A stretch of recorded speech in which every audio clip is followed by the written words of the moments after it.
Bonjour, bonjour à toutes et à tous et bienvenue dans Smart Future, l'émission des entreprises qui innovent. Pour nous aussi, c'est la rentrée. Imaginez une école en 2030 où tous les murs de toutes les classes sont occupés par des écrans géants et tactiles. Imaginez aussi des cours de sciences où tous les schémas sont présentés en réalité augmentée. Peut-être que j'aurais été meilleur. Ces systèmes existent déjà. Je vous propose de les découvrir juste après ces titres. Dans Smart Money, on va découvrir le futur d'Internet, le métaverse, un monde virtuel dans lequel nos avatars se déplacent, s'amusent et consomment. Évidemment, on verra que ce marché devrait être multiplié par 6 d'ici 2025. Dans Smart Connect, notre rubrique consacrée aux mutations du e-commerce, c'est le virage du commerce unifié que l'on prendra ensemble. Et puis dans la seconde partie de l'émission, vous verrez pourquoi nous ne pourrons bientôt plus conduire sans notre smartphone. Mais d'abord, on retourne à l'école en 2030. Bon, j'aurai une soixantaine d'années, c'est le moment, non ?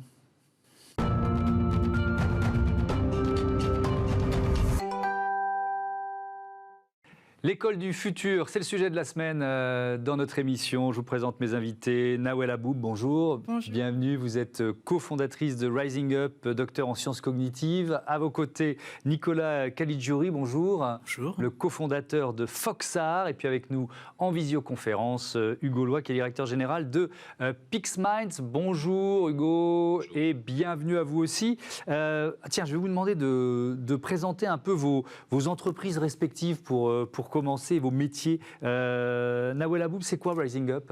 Alors Rising Up, c'est une start-up qui crée et qui déploie des solutions pédagogiques et technologiques. J'insiste sur le pédagogique. Oui. Et donc du coup, ce qu'on fait, c'est qu'on accompagne le développement des compétences. Et notre spécialité, c'est qu'on ne s'intéresse pas juste à l'adulte. On va du bébé jusqu'à l'âge adulte et avancé. D'accord.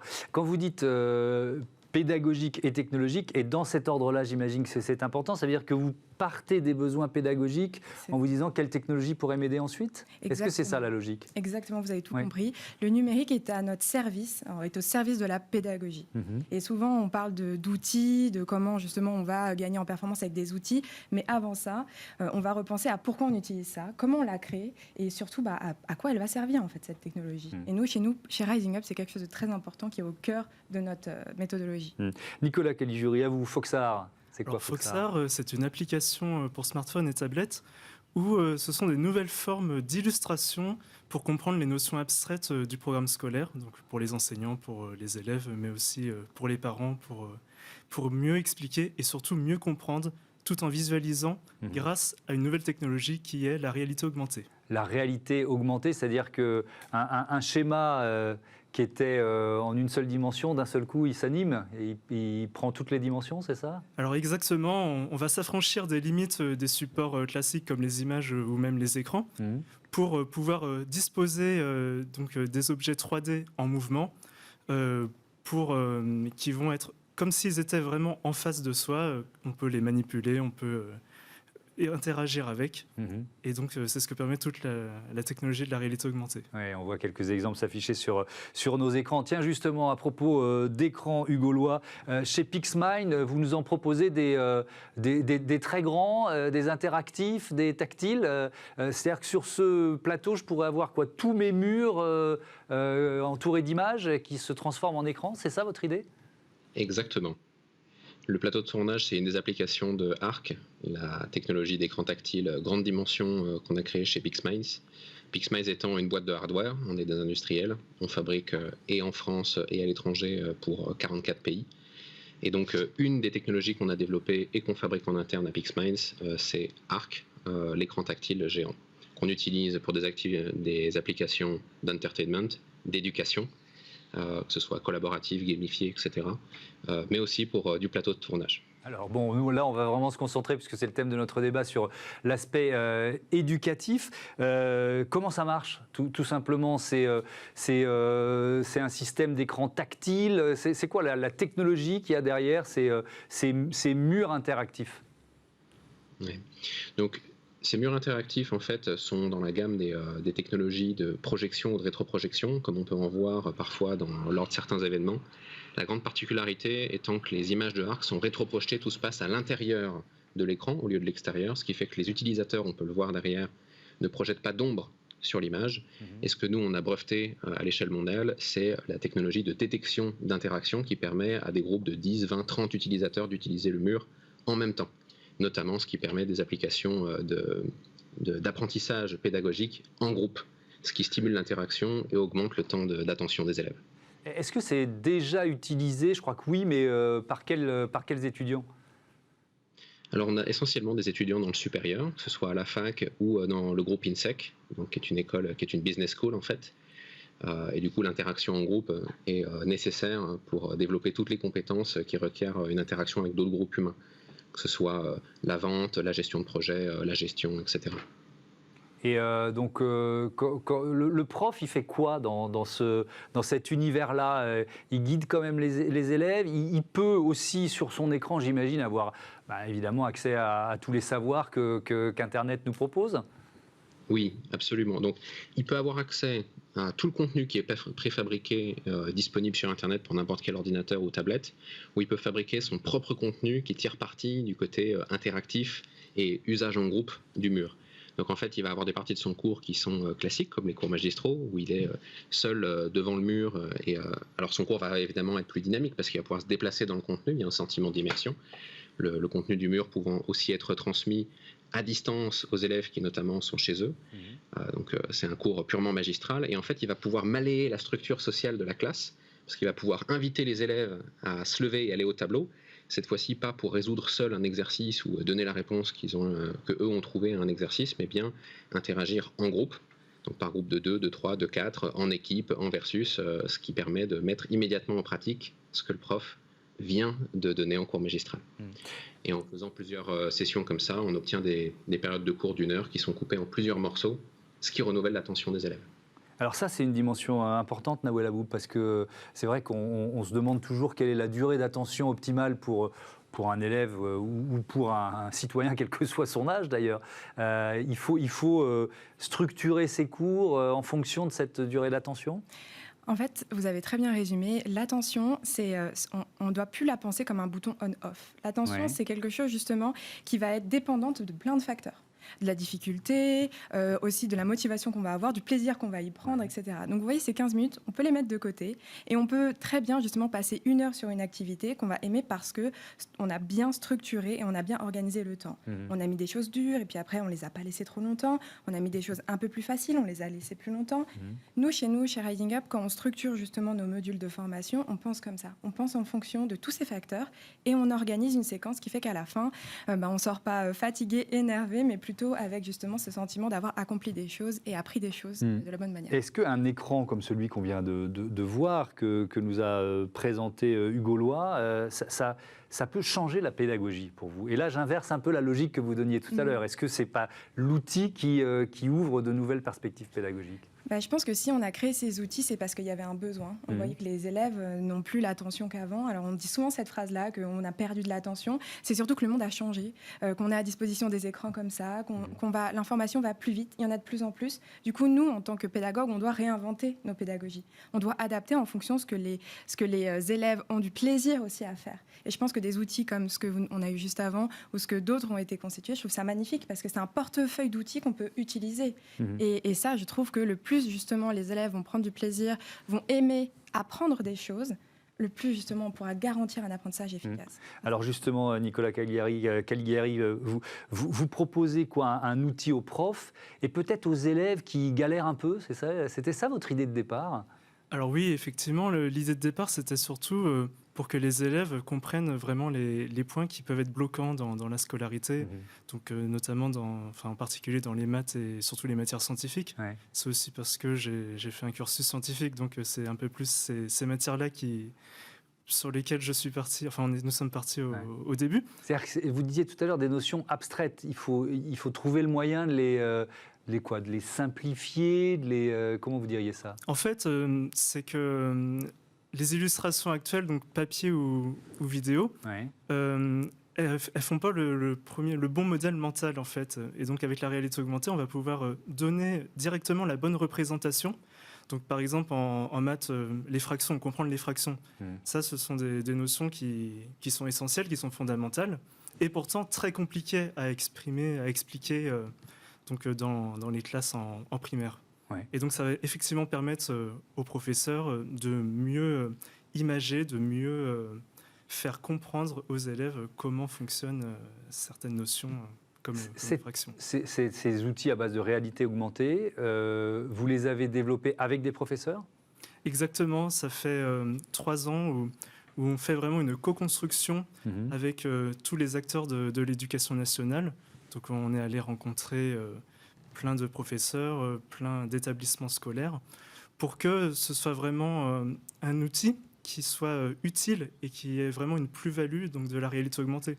Mais est-ce qu'ils sont déjà utilisés par certains profs? Pour le moment, non. La première version est en train d'être aboutie, mais on l'a testé. Il y a eu plus de 200 élèves où on a fait des expérimentations de recherche scientifique pour améliorer en continu l'application. On a vu une 50aine de professeurs. Vous dites que c'est que d'une certaine façon, c'est un travail, j'ai lu ça sur votre site, un travail moins important pour le cerveau. Moi, ça m'a un peu fatigué, je vais être honnête avec vous, parce que je ne sais pas si c'est forcément une bonne nouvelle, ça. Alors, effectivement, c'est un travail moins important pour le cerveau, dans la façon où, quand on a une leçon sur papier, souvent, parfois la photocopie n'est pas très bonne, donc l'image est parfois en noir et blanc, parfois elle est pixelisée. Et donc, il faut déjà, en temps normal,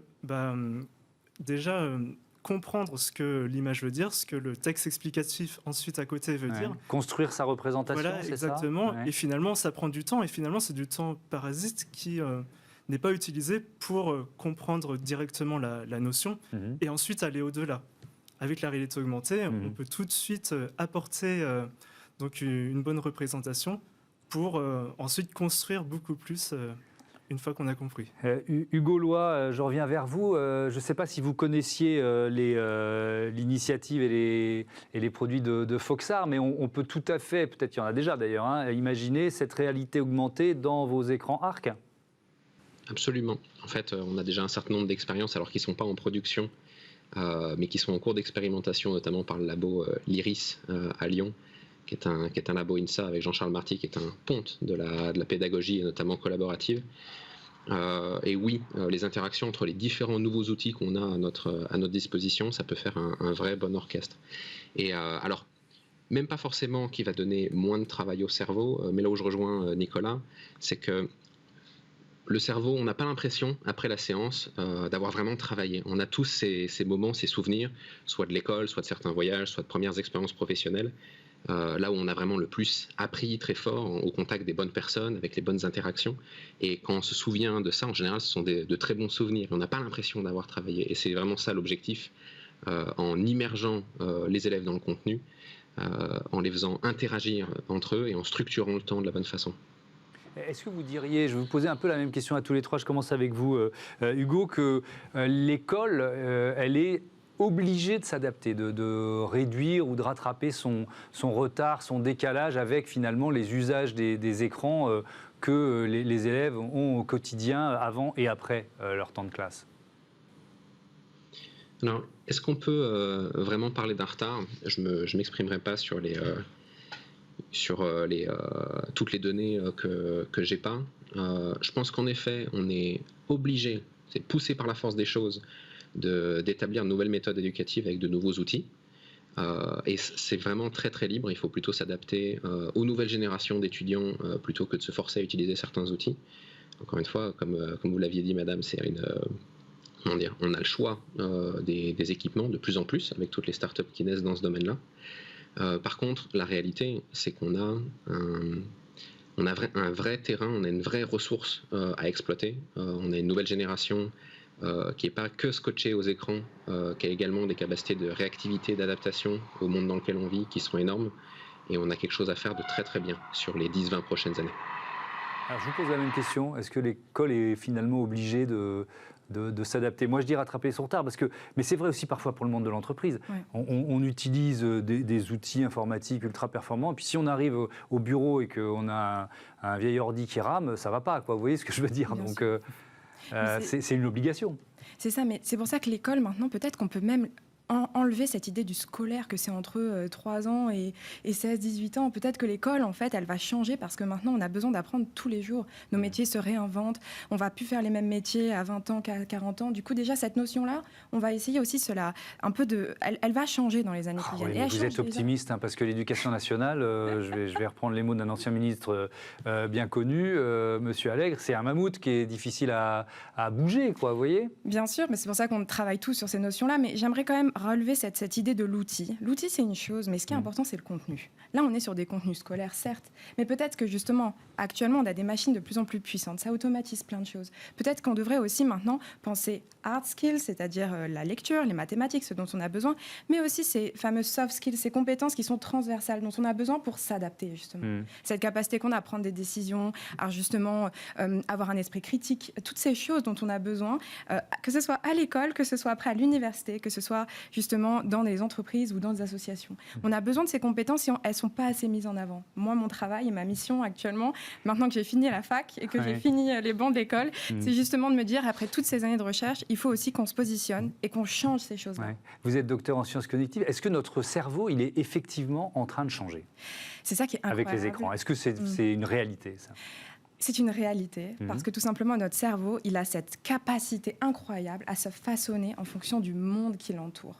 Et ça, c'est notre force. Et souvent, on l'oublie, on pense qu'il est paresseux, on pense que justement, vous savez, il est un peu lent, alors que par ailleurs, il ne l'est pas du tout. C'est juste qu'on n'arrive pas très bien. Quand on ne sait pas très bien identifier ses compétences, on ne sait pas très bien les mettre en avant et les mobiliser.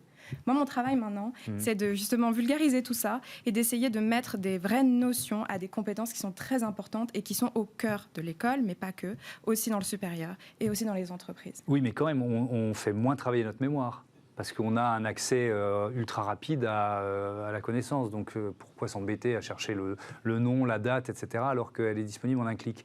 Donc c'est quand même une mutation majeure, ça. Mais c'est ça qui est intéressant, c'est ça justement. Alors ça peut dégager du temps pour la créativité, pour faire d'autres choses. Hein, mais... Vous avez bien compris. En fait, notre cerveau, ce qu'il aime, c'est pas une machine à mémoriser, notre cerveau. Notre cerveau, c'est une machine à s'adapter et à trouver les chemins les plus efficaces pour retenir de l'information. Justement, ce qui a changé, c'est que vous n'êtes plus une bibliothèque. Et d'ailleurs, on n'a plus besoin que vous soyez une bibliothèque. Et à l'école, c'est ça qui doit changer. Et aussi dans nos universités. Ce qu'on a besoin, c'est des cerveaux qui savent réfléchir, qui savent raisonner. Et ça s'apprend, ça se mobilise, ça se développe tout au long de la vie. Et c'est justement des choses que nous mettons en place chez nous. On fait des programmes pour des étudiants sur le développement de leurs soft skills, de les mettre en avant, parce que demain, les recruteurs, ils vont plus vous recruter sur vos hard skills, mais sur vos soft skills. Et votre capacité à les identifier chez vous. Est-ce que des discours comme cela, Nicolas, vous les entendez avec vos interlocuteurs de l'Éducation nationale ? Parce que vous nous disiez que vous travaillez avec eux pour la mise au point de votre réalité augmentée, de vos schémas en réalité augmentée. Alors oui, on entend effectivement ceci, parce qu'il y a une grande concurrence finalement entre d'un côté tous les contenus de divertissement, donc les réseaux sociaux, les plateformes de vidéos, et effectivement l'attention c'est compliqué de capter l'attention maintenant des élèves. Donc l'idée, oui, c'est de se servir des nouvelles technologies pour qu'ils soient tout aussi captivés par ce qu'ils apprennent, mais même pas forcément les nouvelles technologies, ça peut même être des nouvelles formes de travail en groupe, de nouvelles formes d'activité, mais qui soient très captivantes, enfin tout aussi captivantes que les... Mais vous y croyez que l'Éducation nationale a cette capacité à s'adapter, à intégrer justement toutes ces nouvelles technologies ? Alors je pense que oui, parce que même déjà au niveau équipement, il y a beaucoup de tablettes, beaucoup d'ordinateurs. Et en fait, ce qui manque, c'est un peu... Qui fonctionne, mais ce qui ne marche pas, c'est qu'il n'y a souvent pas trop de contenu. Et donc le contenu applicatif, donc c'est ça qui reste à développer, et notamment faire des collaborations avec des startups, avec... Des instituts de recherche, pour vraiment qu'il y ait à la fois le matériel et le contenu dans les écoles. Quand vous avez imaginé ces schémas de réalité augmentée, vous nous l'avez dit, vous avez travaillé avec des professeurs. Est-ce que vous travaillez aussi avec des spécialistes des sciences cognitives, justement du fonctionnement du cerveau humain ? Oui, alors dans l'équipe, donc nous sommes 4 chez Foxart. Donc il y a Louis, Mira et Clémence. Clémence qui a fini ses études et qui est maintenant chercheuse en psychologie cognitive. Et donc, c'est au niveau de la réalité augmentée et l'éducation. Donc, elle va faire en sorte de trouver les bonnes façons, parce que la réalité augmentée, c'est vraiment une nouvelle technologie où il n'y a pas de bonne pratique encore. Et donc, l'idée, c'est vraiment de chercher la bonne façon de faire de la réalité augmentée pour l'éducation, pour l'apprentissage. Hugo Loy, je reviens vers vous. Est-ce que finalement, quand vous avez imaginé ces écrans, là, ces murs écrans tactiles, vous les avez d'abord pensés pourquoi? Est-ce que c'était l'école, votre premier marché, ou est-ce que c'était plutôt le jeu quand même? Alors, vous avez complètement raison et visé juste, mais c'est aussi parce que vous connaissez PixMinds. On est une boîte gaming à l'origine. Alors, le gaming n'est pas si loin que ça de l'éducation, vu que c'est un des grands vecteurs d'apprentissage accéléré. Mine de rien, il y a une quantité de recherche, y compris cognitive, qui est faite par les grands studios de développement de jeux. Donc, en fait, l'application éducation est venue immédiatement après. C'est-à-dire que jouer sur les écrans apporte une valeur, un moment de détente, etc. Il y a de certaines façons de développer ça comme un business. Mais derrière, on s'est tout de suite aperçu de la capacité accélérée, alors des élèves, mais également des personnes en formation continue, donc plus ou moins jeunes, plus ou moins grands, à apprendre rapidement au contact du mur. Donc ça a été l'un, mais l'autre, c'est même pas le numéro 2, c'est le 1 bis. Mais alors, je vais mettre les pieds dans le plat. Ça ne vous a certainement pas échappé aux uns et aux autres. La Chine vient de décider de limiter à 3 heures par semaine le temps de jeux vidéo pour les moins de 18 ans. Donc, si on rajoute du temps d'écran, de vidéo à l'école, au temps d'écran et de vidéo qu'on passe pour jouer, est-ce que finalement, ce n'est pas quand même une vraie question de santé publique qui se pose? Hugo Absolument. Absolument, et on est sensible à ces critères-là, même si on est fabricant, vendeur de dispositifs qui génèrent du temps d'écran. Il y a deux choses à ça. La première, c'est que la réalité, c'est que les écrans apportent une stimulation qui permettent aux gens de s'investir dans le fameux contenu dont on manque cruellement et qu'on peine à transmettre aux apprenants. Donc c'est un outil qui est efficace, qu'il faut mesurer, mais qui est efficace. Et la deuxième chose, et ça, j'aimerais vous dire que c'était prévu dès le départ, qu'on est de grands experts en sciences cognitives. Non, on est des fabricants de hardware, on pose des brevets et ensuite on sait fabriquer. Quelque chose qu'on n'avait pas prévu, dont on n'avait pas prévu le succès, c'est que la dimension de ces écrans, en fait, se prête bien à l'usage par plusieurs personnes. Et en fait, l'interaction avec d'autres personnes pendant le processus d'apprentissage, c'est j'enseigne donc j'apprends. Le fait d'expliquer à quelqu'un d'autre quelque chose que soi-même on a compris un peu en avance, ou l'inverse, ou le fait de devoir résoudre à plusieurs personnes un problème, ça accélère grandement à la fois l'attention, l'implication des apprenants dans le contenu, mais ça fait aussi qu'en fait finalement le mur n'est qu'un support, n'est que le Kickstarter, c'est simplement le levier pour démarrer le processus d'apprentissage accéléré, et ensuite dans certains cours, les groupes de travail se regardent plus les uns les autres qu'ils ne regardent l'écran. Ok, donc ça crée de l'interaction, de l'interactivité, donc ça c'est bien, on n'est pas isolé derrière son ordinateur. Nawel Aboub, je vous pose la même question, est-ce qu'on risque la saturation d'écran finalement, si on en rajoute aussi de plus en plus dans le temps scolaire? Je pense que comme tout, l'excès n'est jamais bon, Ouais. que les écrans sont là pour justement nous aider à faire un certain nombre de choses, à apprendre différemment, je sais pas, à plein d'autres choses pour le confort.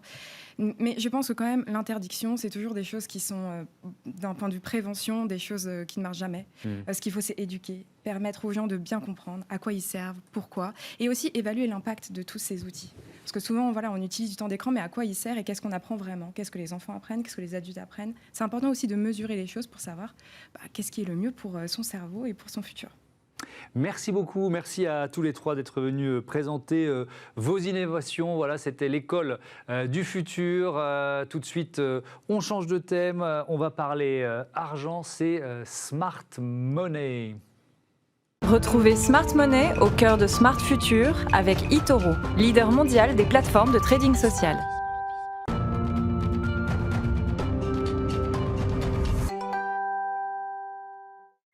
Smart Money avec David Derry. Bonjour David, heureux de vous retrouver. Vous êtes analyste de marché chez eToro. Cette semaine, on va parler du métaverse. Sera-t-il le métaverse le futur d'Internet? Pourquoi vous vous posez cette question en ce moment, aujourd'hui? Qu'est-ce qui vous a mis sur cette voie?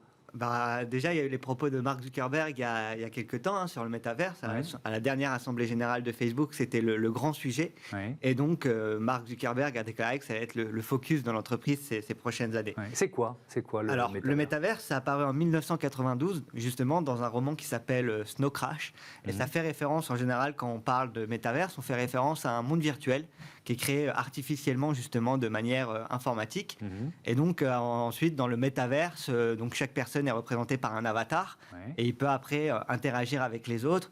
Et bien évidemment, comme vous l'avez dit en introduction, il peut aussi consommer Oui. et échanger avec les autres personnes. Oui, donc c'est pas seulement du jeu, quoi. On peut aussi acheter, consommer, échanger, quoi. Exactement. Ouais. Et aujourd'hui, en fait, le métaverse, c'est la plus probable évolution de l'Internet dans les prochaines années. La dernière frontière entre le monde réel et le monde virtuel. C'est quoi il y a un marché qui existe. C'est quoi ce marché et sa taille? Alors, en 2020, le marché, pour le moment, il est estimé à 46 milliards de dollars. Et il devrait justement être multiplié par 6 d'ici à 2025 Oui. pour atteindre 280 milliards. Même certains analystes estiment que c'est un marché qui, d'ici à 10 ans, pourra atteindre plusieurs milliers de milliards, tellement qu'ils voient l'importance du métavers. Oui. Ce qui est important de noter, c'est que, bien évidemment, le métavers, c'est un gros marché, mais il aura aussi un impact sur d'autres secteurs et sur d'autres sous-secteurs de l'industrie. Par exemple, vous parliez de la réalité augmentée et de la réalité virtuelle. Ça devrait jouer un rôle dessus. Mais aussi, en ce moment, il y a un fort engouement pour tout ce qui est NFT. Vous en avez peut-être entendu parler.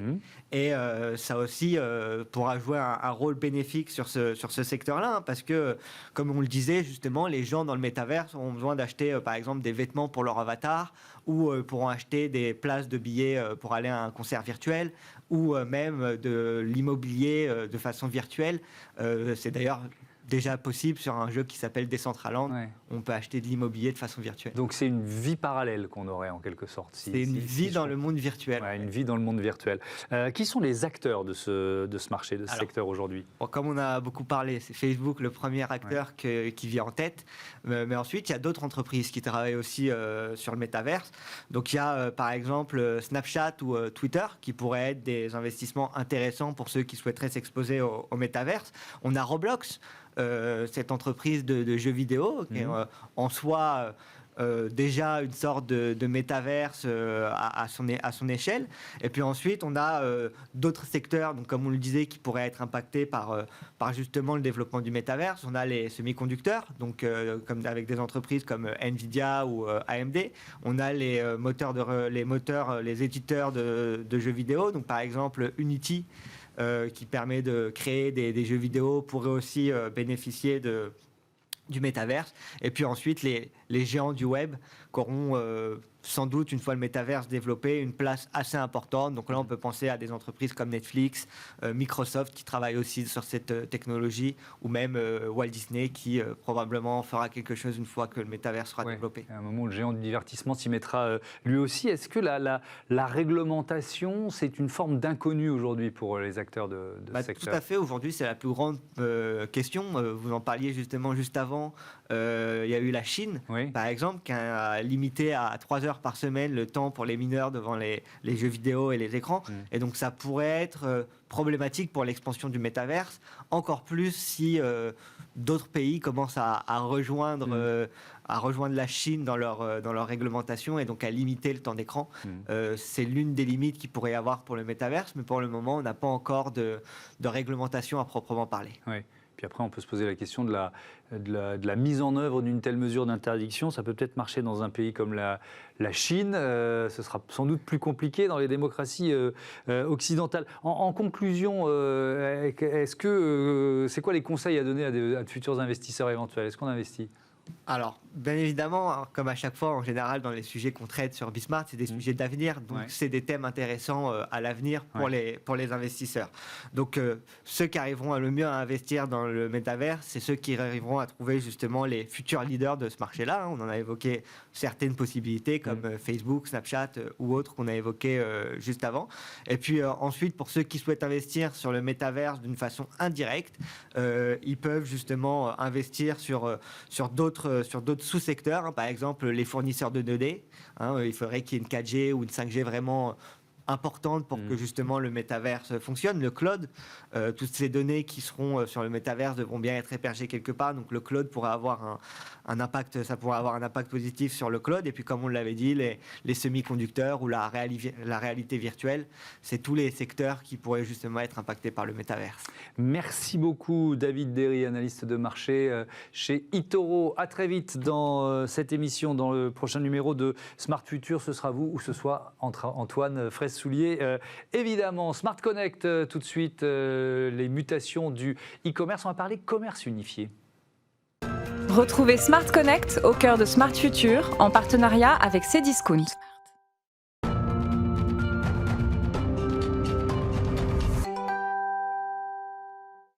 Connaissez-vous le commerce unifié? On le découvre, on en parle tout de suite avec mon invité Eric Volsen-Logel. Bonjour. Bonjour. Bienvenue, vous êtes vice-président chargé produits et marketing chez Proximis. C'est quoi Proximis? C'est une plateforme pas comme les autres, on peut dire ça comme ça? Exactement. C'est une nouvelle génération de plateforme pour le commerce qui a la particularité de ne pas s'adresser à un canal en particulier, mais de s'adresser à tous les canaux que vont utiliser les distributeurs. Et d'où l'approche de commerce unifié, ce qu'on appelle commerce unifié. Alors, ce qu'on appelle commerce unifié, c'est le fait de quoi? D'utiliser tout ce qui est possible? Alors, on peut faire la liste. C'est quoi les canaux en question? Il y a deux choses. D'une part, c'est d'unifier son approche du consommateur. Puisque ce qui a changé pour le commerce depuis quelques années, c'est la manière dont le consommateur achète. Et vous, quand vous allez acheter quelque chose, vous n'allez plus faire de différence entre Internet, le magasin... c'est plus la question que vous vous posez, j'ai besoin de quelque chose, qu'est-ce qui est pratique? Le parcours d'achat, il peut commencer devant l'ordinateur, continuer sur le téléphone et se terminer en boutique, ou l'inverse, ou vice-versa. Enfin, bon, voilà. Et là, faut être, en tant que commerçant, il faut être consistant. C'est-à-dire qu'il faut avoir la même offre, les mêmes prix, les mêmes informations, les mêmes services disponibles partout. Et pour ça, il faut unifier ces canaux de distribution et de communication. Et il faut aussi, en côté back-office, unifier quelque part sa manière de mettre à disposition ses produits, puisque vous ne pouvez plus dire maintenant, je ne vends mes produits qui sont en magasin qu'aux visiteurs du magasin, et je réserve mes produits en entrepôt à ceux qui veulent se faire livrer. Si vous faites ça, vous ratez des occasions de vendre, parce que vous n'avez pas des stocks infinis partout. Et le consommateur, il peut être n'importe où. Et donc, il faut aussi unifier la manière d'approcher sa logistique, pour dire... si tu es sur Internet pour acheter quelque chose, je vais te fournir le produit que tu cherches, quel que soit l'endroit où il est stocké chez moi. Là, on a cité 3 canaux de distribution, l'ordinateur, le smartphone, le magasin physique. Il y en a d'autres? Bon, il y en a qui arrivent, qui sont des déclinaisons parfois de ces canaux, mais on commence à parler de social commerce, on commence à parler de commerce par la voix aussi, sur des objets connectés. Lors d'une discussion en chat, par exemple, avec un service client, vous pouvez faire un achat complètement dans un chat, mais il y a aussi des outils dans les magasins. Vous pouvez maintenant acheter vous-même dans le magasin, sans forcément passer par un vendeur. Le self-checkout, le scan and go, ou alors carrément, pour les plus avancés, avoir une cabine connectée, vous avez l'offre disponible, vous avez... une extension de gamme disponible que vous ne pouvez pas voir en magasin classiquement. Alors, il y a un cas d'école qui est intéressant, c'est celui de la marque André qui dépose le bilan en mars 2020, qui est reprise à la barre du tribunal par l'un de ses anciens dirigeants, François Feijoo. Et donc, il décide... C'est pas je repars de zéro, parce qu'il y a des magasins, il y a quand même la force de la marque, mais qu'est-ce qui décide de jouer à fond cette carte du commerce unifié? Exactement. En fait, c'est une démarche qui concerne tous les commerçants. Il n'y a pas aujourd'hui un modèle de commerce qui peut se passer quelque part de commerce unifié. On voit même ceux qui sont ce qu'on appelle les pure players, qui vendent en ligne uniquement, sont en train de petit à petit d'avoir des magasins aussi. Même Amazon a récemment déclaré qu'il allait ouvrir des magasins. De nouveaux formats de magasins.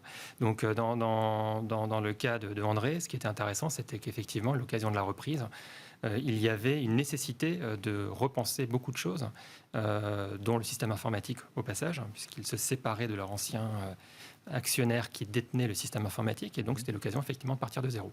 Et là, de faire un saut d'emblée en disant « Ok, je vais partir d'emblée avec une solution adaptée à ce commerce unifié, de manière à marier proprement mes ventes en ligne et mes ventes en magasin. » Parce que les deux sont aujourd'hui extrêmement interconnectés. Vous n'avez plus de séparation entre les deux, et c'est ce que notamment l'année 2020 a fait prendre conscience à quasiment tout le monde, que le site web est quelque part la porte d'entrée d'un magasin, et le magasin a énormément d'influence sur ce qui se fait en ligne. Vous ouvrez un magasin quelque part, vous avez les ventes en ligne sur cette zone de chalandise qui augmente. Vous jouez, Proximus joue quel rôle dans ce projet? Vous êtes vraiment le partenaire technique, technologique, stratégique aussi, d'une certaine façon? Alors, on fournit évidemment d'abord une technologie qui est ensuite mise en œuvre par des partenaires qui créent les projets avec Proximus pour ces acteurs-là. Et on a un rôle de conseil, effectivement, on accompagne, puisqu'on a une vue quelque part unique sur le marché, avec la diversité des clients avec qui on travaille. Ça veut dire qu'il faut changer parfois un peu sa façon de penser quand on est cadre dirigeant d'une grande marque de commerce? Effectivement. En fait, les plus faciles à convaincre, ce sont souvent les cadres dirigeants, puisqu'ils ont une vue globale de leur entreprise. Mais souvent, l'entreprise a été construite de façon silotée. Vous avez un responsable d'un canal et vous avez un business plan sur ce canal. Et aujourd'hui, les canaux sont tellement interdépendants, vous ne pouvez pas tirer parti d'Internet si vous n'avez pas de magasin. Et vous ne pouvez pas tirer parti des magasins si vous n'avez pas un site web. Donc c'est ça qu'il faut repenser. C'est quels sont les objectifs pour mes canaux et pourquoi pas réfléchir à un objectif global. Vous avez signé d'autres partenariats similaires à celui qui vous unit maintenant à André? L'été a été actif aussi. Je peux notamment citer le groupe Menbo, avec l'enseigne Manfield, qui détient aussi plusieurs marques, qui est un réseau de magasins et un réseau de marques dans le domaine de la chaussure, et qui a aussi cette utilisation du commerce unifié comme un élément d'accélération. Parce que c'est vraiment une accélération. Quand on fait du commerce unifié, on a de meilleures performances que quand on n'en fait pas. La FEVAD, qui a annoncé des chiffres très intéressants l'année dernière, si on prend uniquement le commerce physique, les ventes en ligne du commerce physique avaient augmenté de plus de 50%. Et cette année, en premier trimestre, c'était de nouveau 30% d'augmentation. Et nos clients, retailers, ont des croissances de 80%, 70-80% en moyenne. Donc, il y a un facteur de surperformance. Donc, on est au-dessus du marché quand on bascule dans le commerce unifié. On gagne des parts de marché aujourd'hui, aussi bien dans les points de vente qu'en ligne. Merci beaucoup. Merci d'être venu présenter Proximus. À bientôt sur Bismart. Je vous propose de marquer une courte pause et puis ensuite, on bascule dans la seconde partie de l'émission, la Smart City, la ville intelligente. On va beaucoup parler mobilité et usage du smartphone.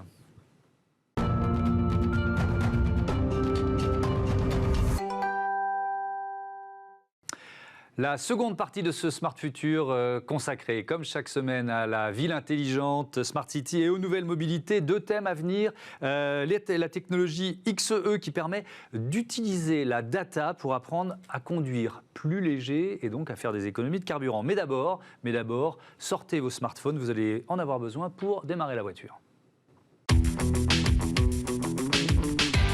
Réinventons la mobilité de demain dans Smart City avec SEAT.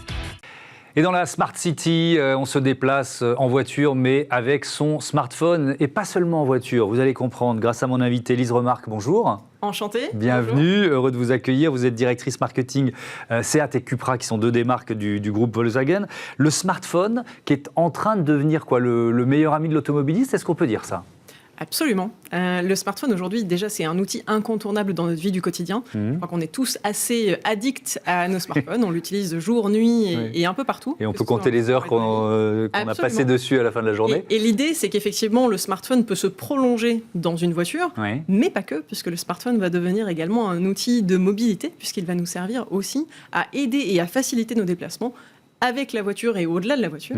Et effectivement, j'ai quelques idées à soumettre sur le sujet. Oui, on va développer ça. Mais alors, juste avant, à la fin de mes titres, je disais, sortez votre smartphone, vous en aurez besoin pour démarrer votre voiture. Est-ce qu'on peut aussi imaginer ça? Je ne sais pas si ça existe déjà, mais est-ce qu'on peut aussi imaginer que finalement, la bonne vieille clé, elle a déjà disparu dans pas mal de modèles, mais elle soit remplacée par le smartphone?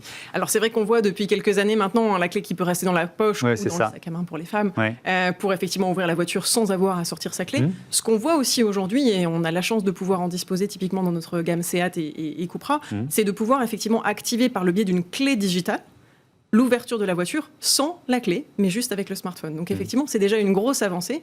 Et effectivement, dans l'avenir, il est certain que le smartphone commandera encore beaucoup d'autres applications sur la voiture. Alors, ça passe par une appli, la connexion entre le smartphone et la voiture? Tout Tout à fait. Des applications qui sont évidemment propres à chaque marque et à chaque véhicule. On reste dans une certaine sécurité, bien évidemment. On voudrait éviter que ce soit piratable. Mais effectivement, des choses qui sont très simples à l'usage, avec une application qui s'ouvre, où on peut tout à fait aller activer l'ouverture ou la fermeture de sa voiture, et même vérifier l'état de sécurité de la voiture pour savoir effectivement où on en est de la jauge de carburant ou d'autonomie pour des véhicules électrifiés. Et puis des choses comme la pression des pneus, ou même parfois repérer où on a garé sa voiture, ce qui dans une ville n'est pas toujours négligeable. J'aime beaucoup on peut pas perdre sa voiture sur un grand parking. Voilà, j'aime beaucoup l'idée. Si on fait un peu la liste, donc l'appli s'appelle MySeat, c'est ça, elle fonctionne comment? Tout simplement, on la télécharge, j'imagine, sur son smartphone, mais ensuite, quel service vous proposez sur cette appli? MySeat App est effectivement une application qui nous permet d'accéder à un certain nombre de fonctionnalités de la voiture, de commander un certain nombre de commandes de la voiture en elle-même, et qui nous permettra effectivement dans l'avenir, puisqu'on a beaucoup de choses qui sont en train d'évoluer dans la connectivité, avec les applications Seat Connect ou Cupra Connect, d'avoir accès à aussi des éléments plus d'infotainment sur des pratiques de navigation ou sur des pratiques effectivement de divertissement, comme de la musique, qui pourront être commandées par la voiture. Mais j'aurai également une autre application dont j'aimerais vous parler, et qui dépassera encore le cadre de juste la commande de la voiture, et qui s'appelle Seat Move. Alors c'est quoi Seat Move? Alors Seat Move, c'est une application que nous allons lancer, donc j'ai le plaisir de vous en parler aujourd'hui un peu en avant-première, parce qu'on la lancera à la fin du mois.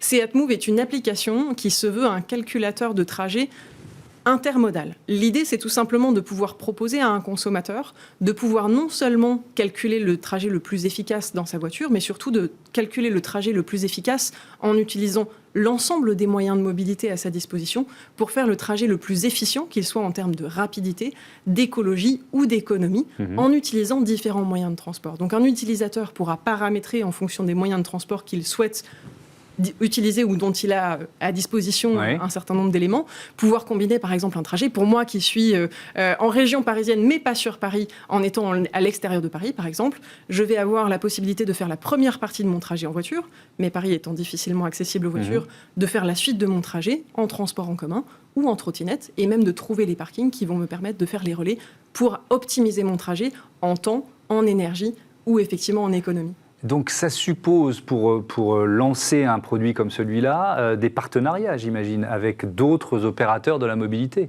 Absolument. On s'est appuyé sur ceux qui savaient faire, puisqu'effectivement, Seat a la volonté de développer des choses innovantes et de faciliter la vie des consommateurs, mais aussi de s'appuyer sur des gens qui ont déjà des technologies éprouvées. Vous pensez bien qu'on n'a pas la capacité à égaler Google ou ce type d'acteurs en matière de connaissance de ces outils-là, mais on s'est appuyé effectivement sur des gens qui savaient faire et sur des startups qui savaient aussi développer des technologies innovantes pour savoir les combiner. Et effectivement, par exemple, pour optimiser un trajet purement en voiture, on s'appuie sur quelqu'un de très renommé comme Waze, qui nous permet effectivement d'avoir accès à tous les calculs de trajets optimaux, et effectivement que beaucoup de Parisiens notamment utilisent tous les jours pour se déplacer intelligemment. Si je reviens à l'appli MySeat App, alors dans les usages, vous parliez d'une meilleure connaissance de l'état de sa voiture. Comment ça fonctionne ça? Est-ce que ça suppose, alors pardon c'est des questions de béotien, mais tout simplement de rajouter des capteurs, ou alors ces capteurs ils existent déjà? Comment ça fonctionne? En réalité, c'est vrai que les voitures ont beaucoup évolué sur les dernières années et intègrent beaucoup d'éléments de connectivité qui permettent de connaître tout l'état de la voiture. Ce qui nous permet, typiquement, quand on vient dans un atelier référencé de la marque, de faire un état des lieux précis de tous les indicateurs en branchant simplement un outil de diagnostic sur la voiture. C'est effectivement des éléments de connectivité qui existent déjà, mais dont on... Mais ils n'étaient pas disponibles pour le conducteur. Ils n'étaient pas disponibles pour le conducteur, sauf quand il était dans sa voiture, sur son tableau de bord. L'idée a été de sécuriser tous ces éléments dans des éléments de sécurité d'applicatif, puisqu'il faut quand même extraire des données de la voiture pour pouvoir les transmettre à un smartphone, et il y a quand même des éléments de sécurité importants à verrouiller pour être sûr que ce ne soit pas mal utilisé, et qu'aujourd'hui, effectivement, on est en capacité de transmettre dans MySeat App, par exemple, pour pouvoir avoir accès à tous ces éléments, donc tout simplement par des éléments de connectivité, puisque le smartphone et la voiture sont connectés et permettent de faire un état des lieux permanent par les différents moyens de connexion possibles. C'est quoi? C'est une sorte de data plug, c'est ça? C'est peut-être le terme que vous employez d'ailleurs. Est-ce qu'il fonctionne quels que soient les modèles? J'imagine que sur des modèles quand même anciens, on n'a pas cette capacité d'utiliser la data. Alors justement, si. C'est ça qui est très fort, c'est que dans les nouveaux modèles, en fait, vous avez la possibilité de le faire sans fil et donc sans connexion particulière. Il faut juste appairer le téléphone avec la voiture pour que les deux outils puissent communiquer.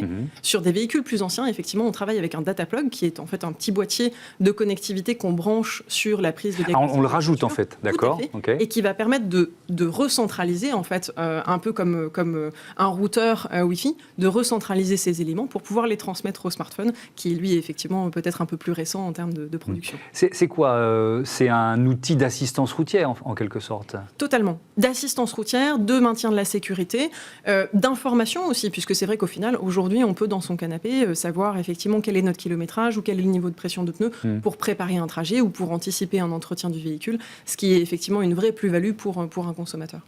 Je voudrais qu'on revienne sur cette notion de multimodalité. Donc, vous avez parlé de Smart Move que vous lancez à la fin du mois, mais cette volonté de multimodalité, c'est même un choix industriel de vos marques, puisque vous ne produisez plus que des voitures. Il y a autre chose, c'est ça ?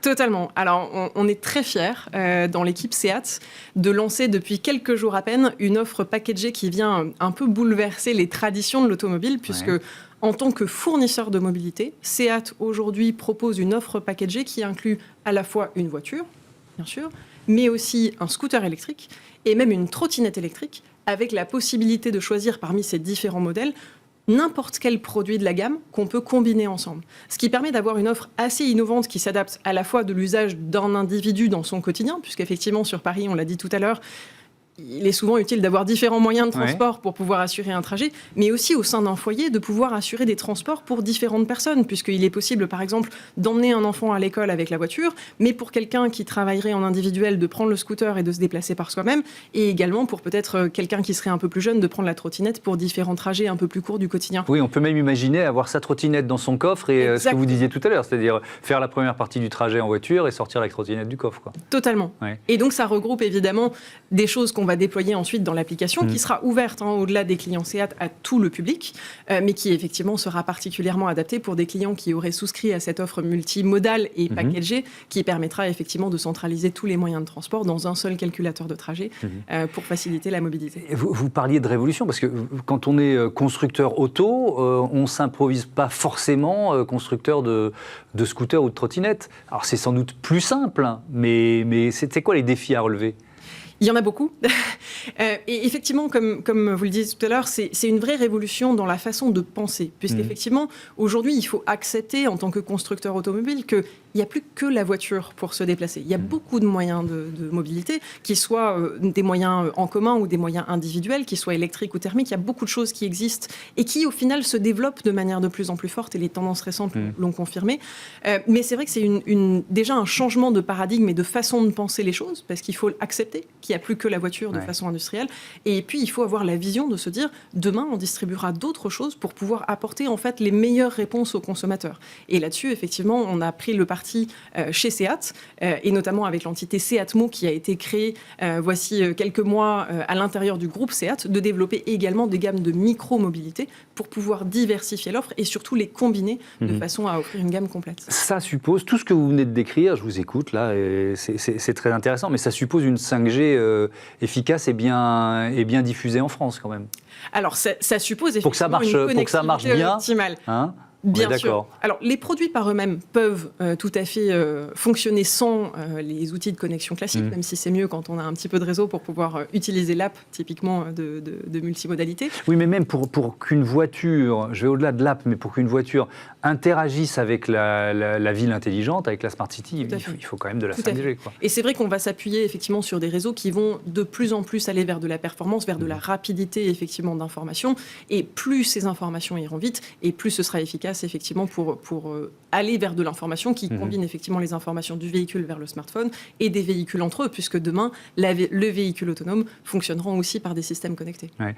Pour conclure, si on essaye d'imaginer un matin quotidien en 2030, la première chose que je vais faire, ça ne changera pas beaucoup, c'est peut-être d'ouvrir mon smartphone, mais il me dira quoi ? Il me dira, voilà ton trajet idéal aujourd'hui en fonction de la météo, de la circulation évidemment et d'autres éléments. C'est ça l'idée qu'il y a derrière cette offre ? L'idée, c'est de rendre la mobilité plus facile, plus fun, plus accessible, plus facile.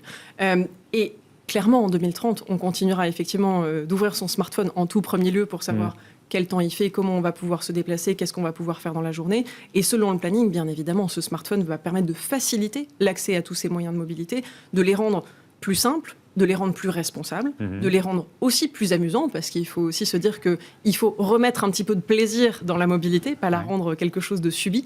Et c'est effectivement tout l'enjeu de ce sur quoi on doit travailler, et de ce sur quoi, en tout cas, dans l'équipe SEAT, on travaille pour simplifier les choses. Dernier mot, vous avez parlé d'infotainment tout à l'heure.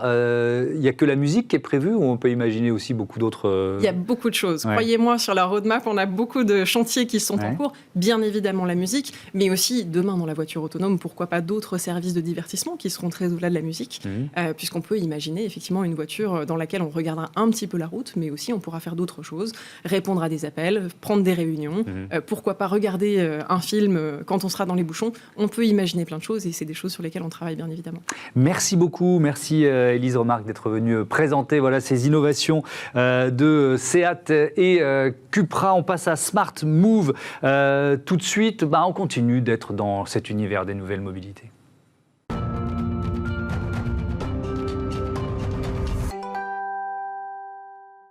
Smart Move, notre rubrique consacrée aux nouvelles mobilités, avec nous en visioconférence Laurent Évin, qui est le coprésident de XI. Bonjour, bienvenue.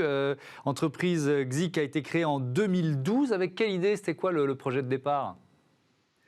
Au tout départ, l'idée, c'était de connecter la voiture de tous les particuliers et de leur redonner de la visibilité, de la transparence sur la maintenance, sur ce qui se passait dans la voiture, en fait. Parce qu'à l'époque, on ne voyait pas grand-chose, électroniquement parlant. Et l'idée, c'était d'apporter plus de confiance dans la relation même avec les garagistes. À l'origine, c'est issu du groupe Mobivia. Donc, c'était rapporter de la confiance et de la connaissance sur sa voiture. Et alors, comment ça a évolué ensuite? Et comment ça a évolué ensuite? En fait, au fur et à mesure des années sur la commercialisation de XI, la problématique plus massive a émergé dans le B2B, dans ce qu'on appelle la gestion de flotte, et encore plus massivement dans tout autre type de mobilité partagée avec des véhicules complexes, des bus, des camions, des engins de chantier, qui ont eu de plus en plus besoin d'exploiter la donnée terrain pour améliorer leur propre service, pour améliorer l'exploitation et la façon dont ils servaient leurs propres clients. Donc là, si je synthétise, si je résume avec mes mots à moi, il s'agit d'utiliser la data pour économiser, optimiser ses déplacements, économiser notamment sur le carburant? C'est ça, exactement. L'idée, c'est de créer un espèce de jumeau numérique de son véhicule, d'une voiture, d'un utilitaire, et d'être capable de ce fait-là de déterminer une surconsommation, une problématique de maintenance qui va arriver, et de pouvoir de ce fait-là optimiser, accompagner le conducteur aussi en lui montrant où est-ce qu'il conduit d'une façon un petit peu trop abrupte, donc accélérant trop, surconsommant, ou avec des problèmes de vigilance parce que des freinages brusques ou des rétrogradages un petit peu violents. L'idée est vraiment d'accompagner, d'utiliser la data pour accompagner, montrer et de ce fait-là accompagner les comportements et le contexte du véhicule. On parle de quel niveau d'économie de carburant? Je parle pour l'instant des voitures thermiques et puis on parlera de l'électrique après.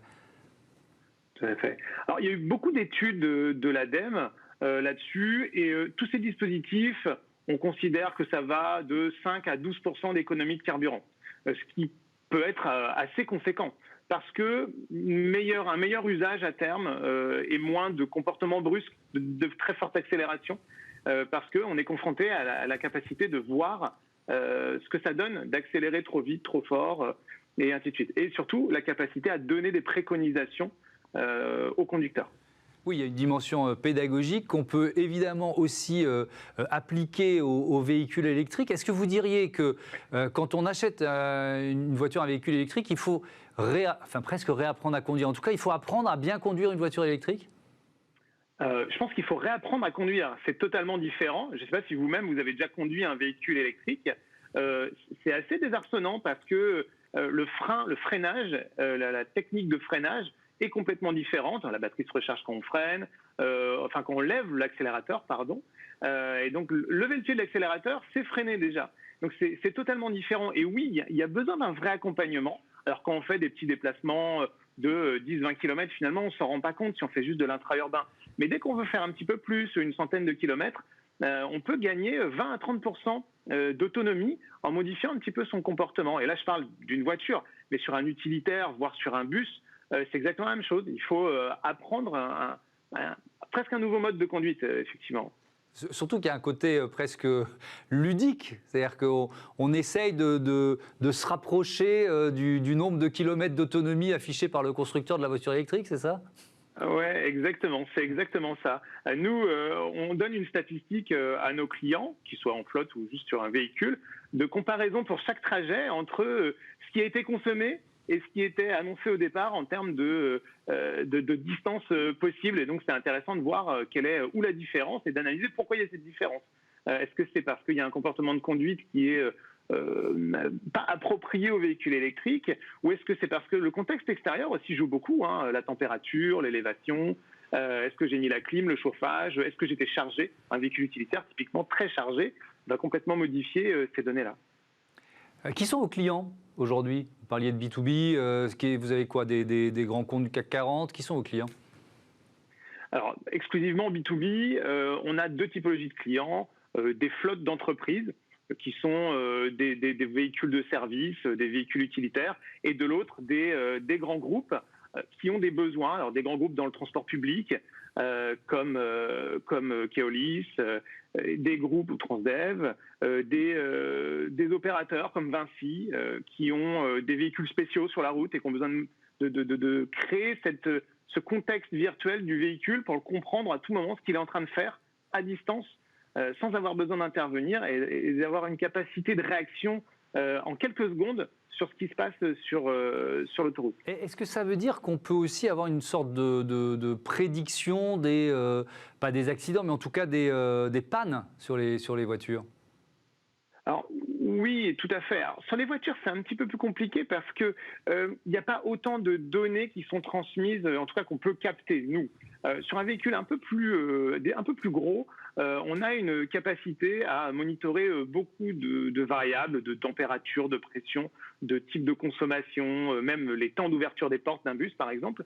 Et on est capable d'observer ça dans le temps et de comparer un bus par rapport à lui-même et d'être capable de se dire il y a des moyennes qui sont en train de se dégrader, il y a un problème de maintenance qui va intervenir. Et par là même, de fournir une prédiction aux opérateurs d'un besoin de maintenance. Est-ce que la question du terme un peu trivial, du flicage des salariés se pose et comment vous y répondez ? Alors, oui, elle se pose toujours parce qu'à partir du moment où on met un dispositif qui embarque du GPS, ça revient forcément sur la table. Nous, on incite nos clients à penser à leurs conducteurs. D'abord, on fournit une app à nos clients qu'ils peuvent eux-mêmes proposer à leurs conducteurs. L'objectif étant de donner des outils aux conducteurs et de donner de la valeur ajoutée aux conducteurs. Si ce n'est que pour faire du flicage, effectivement, il n'y aura aucune adhésion, il n'y a pas une envie, il n'y a pas un projet derrière. S'il y a l'envie de décarboner, de consommer moins, et que ce n'est pas fait sous l'angle du flicage, mais sous l'angle d'un plan RSE, d'un plan de sécurité, il peut y avoir une acceptation. Il y a même une acceptation qui est forte. Et je pense qu'il faut dépasser ce qu'on appelle la télématique, où on fait du flicage au GPS, pour aller vers quelque chose qui embarque le conducteur dans une démarche citoyenne finalement, dans une démarche de décarbonation, parce que moins de consommation. Merci beaucoup, merci Laurent Évin d'être venu, d'avoir participé à ce numéro de Smart Future. À bientôt sur Bismart. Je voudrais remercier également, c'est la fin de cette émission, toutes celles et ceux qui me permettent de vous la présenter. Sans eux, je ne suis pas grand-chose. Joséphine Dacoury et Caroline Ricros qui étaient à la programmation et l'édition ensemble aujourd'hui. C'était un binôme cette semaine. Kylian Soula à la réalisation et Amanda Montero Salut à toutes et à tous, à bientôt sur Bismart.